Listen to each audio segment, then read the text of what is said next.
লামডিংয়ে ভয়ঙ্কর পথ দুর্ঘটনা, সংকটজনক দুই। লামডিং লঙ্কা সংযোগকারী ২৭ নং জাতীয় সড়কে এক ভয়ঙ্কর পথ দুর্ঘটনা ঘটেছে। এই দুর্ঘটনায় বাইক আরোহী দুই যুবক গুরুতরভাবে আহত হয়েছেন। জানা গেছে, AS09H8091 নম্বরের বাইকটি লঙ্কার দিক থেকে লামডিংয়ের দিকে আসার সময় এই দুর্ঘটনা ঘটে। আহত দুই বাইক আরোহীকে সঙ্গে সঙ্গে ঘটনাস্থলে উপস্থিত পুলিশ উদ্ধার করে লামডিং অসামরিক হাসপাতালে ভর্তি করেছে।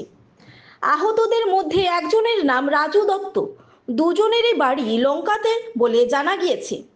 আহতদের অবস্থা আশঙ্কাজনক। ঘটনার তদন্ত শুরু করেছে পুলিশ। ঘটনাটো হৈছে আমি হেৰিৰ পৰা লংকাৰ পৰা লামডিং অভিমুখে আহি আছোঁ। পিছত ল'ৰা দুজন যিটো এক্সিডেণ্ট হ'ল আজি, ল'ৰাজন মানে মই হঠাতে দেখিছোঁ ছাইডত টাৰ্ণিং লোৱাৰ সময়ত ছাইডত বাইকখন পৰি আছে। মই পিছত কৈছোঁ মোৰ লগৰজনক কৈছোঁ এই গাড়ী এখন পৰি আছে, কিবা এক্সিডেণ্ট হৈছে চাগে। মই পিছত গাড়ী ইয়াত ছাইডত ৰখাই মোৰ লগৰজন কেতিয়া গৈছে, গৈ পিনে তাকে ছাইডত দুটা ল'ৰা পৰি আছে, এইটো ছাইডৰ পৰা সেইটো ছাইডত ফ'ৰ লাইনত। পিছত মোৰ লগৰজনক খুজিছোঁ যে কাম কৰা চোৱাচোন মানুহজন ঢিলা আছে নাই, এজনৰ অলপ সুস্থ আছে, তাৰপিছত আৰু এজন মানে মই ভাবিছোঁ মৰি গৈছে চাগে, এনেকুৱা লাগিছে।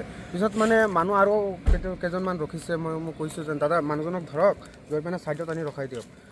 মানুহজনে কৈছে নহয় এতিয়া মই টাচ নকৰোঁ, পুলিচৰ মানুহ লাগিব, কিয়নো মানুহজন চাগে মৰি যায়, সেইকাৰণে বোলে মানুহে টাচ কৰা নাই। পিছত মই মোৰ লগৰজনক লৈ পিনে লামডিং আৰক্ষী থানাত গৈছোঁ, গৈ পিনে আৰক্ষীক মাতি আনি পিনে সিহঁতক দেখুৱাইছে এনেকুৱা হৈছে ঘটনাটো। পিছত ল'ৰাজনৰ গড়টো শুনামতে লংকা মাৰ্কেটিং বুলি শুনা পাইছোঁ। আৰু ল'ৰাজনৰ নামটো ৰাজু আছিলে, আৰু সেইজনক মানে সোধা নাই, সেইজনতো এজন চাগে নিহত হৈ যাব আৰু মানে এনেকুৱা লাগিছে। আৰু মানে আৰু এটা মানে দেখিছোঁ সেই এজন সুস্থ আছিলে, এতিয়ালৈকে স্পট ডেথ হোৱা নাই,